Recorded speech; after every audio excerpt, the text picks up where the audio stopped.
السلام علیکم ورحمۃ اللہ وبرکاتہ۔ میں تفسیر قرآن پاک کی پڑھ رہا تھا۔ یہ حضور ضیاء الامت پیر محمد کرم شاہ الحضری رحمۃ اللہ تعالیٰ علیہ کی تفسیر ضیاء القرآن۔ تو یہاں آپ نے ایک بڑا ہی خوبصورت حاشیہ لکھا جو میں نے چاہا کہ آپ کو بھی سناؤں اور آپ بھی کچھ اس سے لطف اندوز ہوں اور کچھ سبق میں بھی اور آپ بھی حاصل کریں کہ اللہ نے یہ جو فرمایا نا وَاعْتَصِمُوا بِحَبْلِ اللَّهِ جَمِيعًا، یہ چوتھے پارے کی آیت نمبر 103 ہے کہ اللہ نے فرمایا وَاعْتَصِمُوا بِحَبْلِ اللَّهِ جَمِيعًا کہ اللہ کی رسی کو مضبوطی سے تھام لو، وَلَا تَفَرَّقُوا اور آپس میں تفرقہ بازی نہ کرو، جدا جدا نہ رہو، وَاذْكُرُوا نِعْمَةَ اللَّهِ عَلَيْكُمْ اور اللہ کی اس نعمت کو یاد رکھو، اِذْ كُنْتُمْ أَعْدَاءً فَأَلَّفَ بَيْنَ قُلُوبِكُمْ جو اس نے تم پر کی کہ جب تم آپس میں ایک دوسرے کے دشمن تھے، فَأَلَّفَ بَيْنَ قُلُوبِكُمْ تو اس نے تمہارے دلوں میں الفت پیدا کر دی، فَأَصْبَحْتُمْ بِنِعْمَتِهِ إِخْوَانًا اور تم اس کی نعمت سے بھائی بھائی بن گئے۔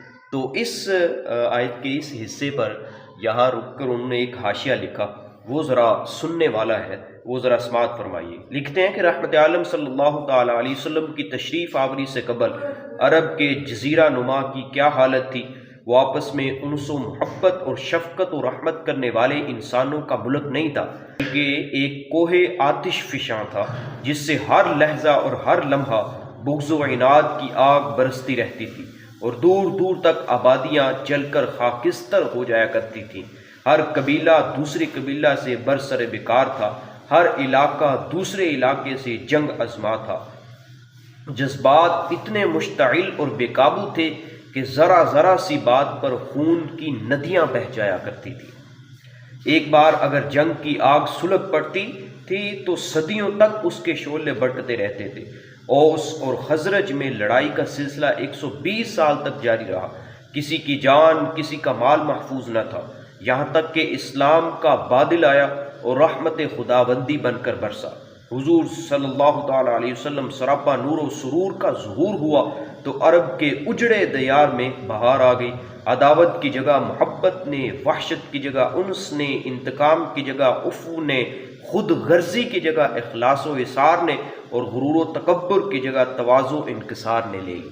اللہ اکبر۔ یہ وہ انقلاب تھا جس نے عرب کی کایا پلٹ دی، جس کی برکت سے عرب کے صحرا نشینوں نے تاریخ عالم کا رخ موڑ دیا۔ اللہ تبارک و تعالیٰ اپنے اسی احسان عظیم کی یاد تازہ کر رہا ہے کہ کس طرح اس نے اپنے محبوب کریم صلی اللہ تعالیٰ علیہ وسلم کی برکت اور فیض نگاہ سے تمہارے ٹوٹے ہوئے دل جوڑ دیے اور تمہیں بھائی بھائی بنا دیا اور ذلت اور رسوائی کی پستیوں سے نکال کر ترقی و عزت کی شاہراہ پر گامزن کر دیا۔ تم دوزخ کے کنارے پر کھڑے تھے، بس آنکھ بند کرنے کی دیر تھی اور تم اس گڑھے میں گر پڑتے، لیکن رحمت الہی نے تمہاری دستگیری کی اور تمہیں آتش جہنم میں گرنے سے بچایا۔ اللہ، ان احسانات کو یاد کرو اور یاد رکھو اور اسلام کی رسی کو مضبوطی سے پکڑے رہو اور اپنی صفوں میں انتشار کو جگہ نہ دو۔ پھر لکھتے ہیں کہ اس آیت کے اولین مخاطب صحابہ کرام رضوان اللہ علیہم اجمعین ہیں اور ان کے متعلق ہی خدائے بصیر و خبیر فرما رہا ہے کہ میں نے ان کے دل جوڑ دیے، انہیں بھائی بھائی بنا دیا، ان کو دوزخ سے نکال دیا۔ یہ بات سمجھنے والی ہے۔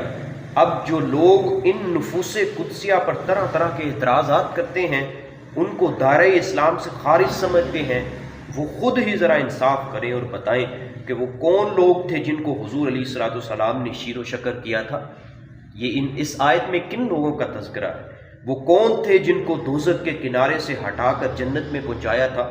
حقیقت میں صحابہ کرام پر اعتراض کرنا ان پر اعتراض نہیں بلکہ قرآن پر، اسلام پر اور پیغمبر اسلام پر براہ راست اعتراض ہے، اور جن کے ذہن فتنہ زا نے ان شکوک کو جنم دیا تھا، ان کے پیش نظر صحابہ کو مطعون کرنا نہیں تھا بلکہ چابک دستی سے اسلام اور پیغمبر اسلام کی عظمت کو داغدار کرنا تھا کہ یہ ہیں تمہارے اس نبی کے اولین شاگرد جس کی قصیدہ خوانی سے تم رات دن آسمان سفر اٹھائے رکھتے ہو۔